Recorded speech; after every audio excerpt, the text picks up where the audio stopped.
Hello everybody, welcome back to Also Rusty Buckets. The Hawaiian shirt is back. It is a little wrinkly. Apparently I'm going to have to learn how to iron. Subscribe to the channel if you're not already and drop a like on this video. Also, by the time you're seeing this video, the newest deep dive is out right now, so go watch that if you have not already. The deep dive series is my favorite thing that I do, and I think this episode that I just released on Skip Bayless is the best video in the series that I have done thus far, so if you could go watch that, it would be much appreciated. But with that out of the way, today we are once again with a new installment of Hot Take, so let's just get into it. The Kings would be a playoff team if Walton was the coach. I'm gonna assume he means wasn't, because Walton is the head coach and he fucking sucks. So if the take is the Kings would be a playoff team without Walton, I'm not 1,000,000% sure that that's the case. I definitely think it would be a big leap. They have talent. It's just kind of, I guess, yeah. When I was about to say they have the talent, it just hasn't always been used properly. That's kind of a coaching thing. So yeah, fair enough. If the Kings had a better coach in place, I think they might be a playoff team, or at the very least, more on the borderline than they are right now. Patrick Williams has the potential to be just as good as Kawhi Leonard in his prime. As much as I love hearing that, I do think it's a bit of a stretch just for almost any prospect to say that they have a potential that high. Really, I mean, if you think about it, he has the physical tools, sure.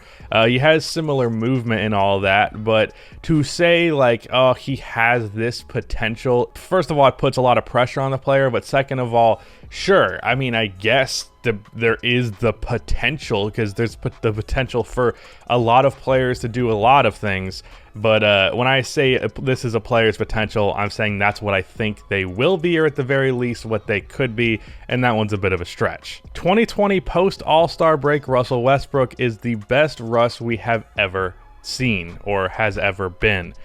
Yeah, this is a hot take that I had back when it was happening, and it's the reason in my top 50 players I ranked Russell Westbrook so high. Post All-Star break, Russ got a new team around him. He had PJ Tucker at center and Robert Covington at power forward instead of PJ at power forward and Clint Capella. The whole small ball move, I eventually plan on making a video on that team because I think there's a lot of revisionist history with it.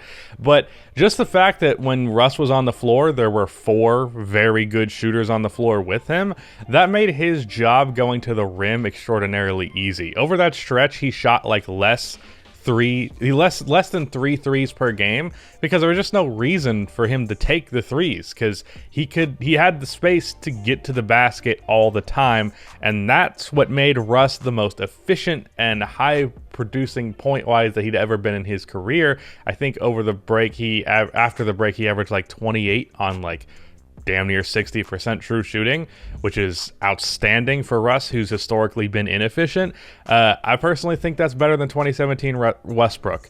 That being said, I do think that was a bit of a flash in the pan. Sure, there was the combination of the space, but also like, I don't think he was going to be that guy forever with spacing. He has pretty all right spacing in Washington right now, though not all the time, and he's definitely not what he was then. So I think it was still a bit in the moment, but that was a big factor. The Lakers will not make it out of the first round. I just made a video on this topic with the Lakers because I'm a little worried about them. I did this in a post-game recap after the Lakers' first game with LeBron back. Yeah, the fact that they are having like 10 games to get their chemistry and everything back in order, and then they're going to be jumping right into the playoffs in potentially a very unfavorable first-round matchup, because they've dropped below the top 4 teams in the conference, so they could very well end up matching up against a good team in the first round. No kind of like easy first-round situation for them. Like, they'll have a tough team right out of the gate, so you add the combination of tough team at the start and not the greatest chemistry in the world. AD has been bad for when he has played this year. LeBron has not played a lot this year, and the team as a whole has not played together a lot. It's possible that a nightmare scenario for the Lakers ends up happening and they lose in the first round. I would not bet on it, but it's possible. So yeah. Ja Morant is incredibly overrated. His only real outstanding skill is his explosive scoring. When even on the Grizzlies, a bad team, it isn't that impressive. There are mass amounts of people who put him over guards who can essentially impact the game and play all-around basketball. Okay, so I have been of the opinion and made a video with 100,000 views on the topic that Ja Morant is overrated. However, this is pushing it so far in the wrong extreme because he says his only real outstanding skill is explosive scoring, which is not true. Ja Morant's best skill is his playmaking and his leadership, not his scoring. If anything, I think his scoring is a tad bit underwhelming just because of his lack of a jump shot. But then also he says it's not impressive because he's not a bad team in the Grizzlies. But like, first of all, the Grizzlies are not a bad team. They're a team of a bunch of good role players and Ja Morant.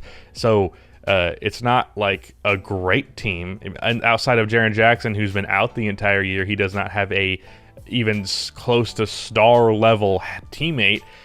But to say like, oh, he's just putting up points on a bad team, like he's not even putting up crazy high points because that's not really his nature. His nature is as a playmaker for the most part. I think he only averages like 19 because he doesn't take that many shots. And people put him over guards who can actually impact the game and play all around winning basketball. Well, I mean, he's the best player on a playoff team. Like, what else do you want? Like, he says they're a bad team. They're so bad with him as the best player that they are a playoff team in the Western Conference. That take is ridiculous. And this is me, the Ja Morant is overrated guy. So that was a stupid take. Are you happy, Rudy? The Pistons won the 2020 draft. In terms of just pure good players they have walked away with, sure. I mean, the winner is obviously going to be the Hornets just because they have LaMelo Ball. If you get the best player out of the draft, you're typically the winner. But the Pistons did get Isaiah Stewart, who is awesome, and Saddiq Bey, who is awesome. And they have a point guard whose name escapes me right now. Not Killian Hayes, because he's also pretty good, but I'm thinking, yeah, Killian Hayes was also this draft, but there's another guy they drafted, I think late first, second round, who's a guard, who's also pretty damn good. So, yeah, they got 4 good players out of the draft. That's a lot. And I think 2 in Saddiq Bey as well as Killian Hayes, who can be borderline star-level players. So, yeah, that's a pretty damn good draft, and they're up there. But I'm going to still give it to the Hornets just because if you get LaMelo Ball, you won. Joel Embiid will be widely seen as a consensus top 5 player after this postseason. He would have to do some absolutely ludicrous shit for him to, in my mind, pass. And this is in no order before you yell at me. LeBron James, Steph Curry, Kawhi Leonard, Giannis, Kevin Durant, James Harden, like those top 6. In order for him to eclipse any of those guys, he would have to do some ludicrous shit in this postseason outside of my expectations. So I'm going to have to disagree with you on that one. Lauri Markkanen has had a much better rookie season than Patrick Williams and will always be a better offensive player than him. I'm going to punch you in the fucking throat. That's so aggressive. I will not punch you in the throat. Sure, Lauri had a little bit better of a rookie season, but he didn't flash even a quarter of the potential that Patrick has, and he will not be a better offensive player than him because Lauri Markkanen has never been more than just a pretty all-right offensive player, and I think Patrick can be a very good one. Lauri Markkanen is a stretch 4 who is a little bit above average shooter who is not that great at putting the ball on the floor, though he can do it occasionally. Not a post-up option at all. Not a great finisher. Not a roll man at all because he's not in the slightest bit explosive. The only thing he can do at an above-average level is shoot spot-up threes. Patrick can already shoot spot-up threes at an average level.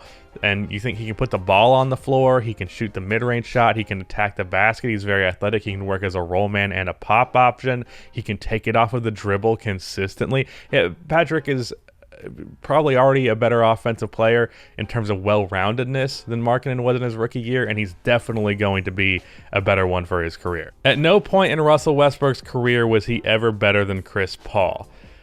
He was better than Chris Paul in 2017, and probably, I'd even say in that stretch in 2020, even though Chris Paul was a little bit better, I think, than 2017 Chris Paul.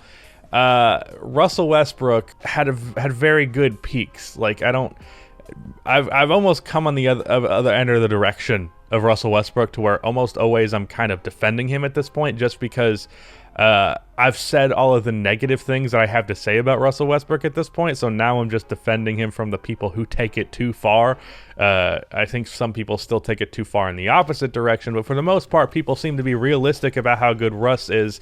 It's really more so people who dislike him who lean in the wrong direction, in the negative direction. Those people are more common than the people who are like, Russ is still a top 5 player in the league. Those people don't really exist.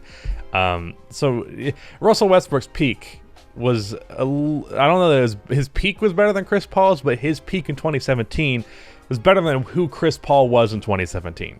Even if you want to make the argument, Chris would impact winning a little bit more, I see that angle.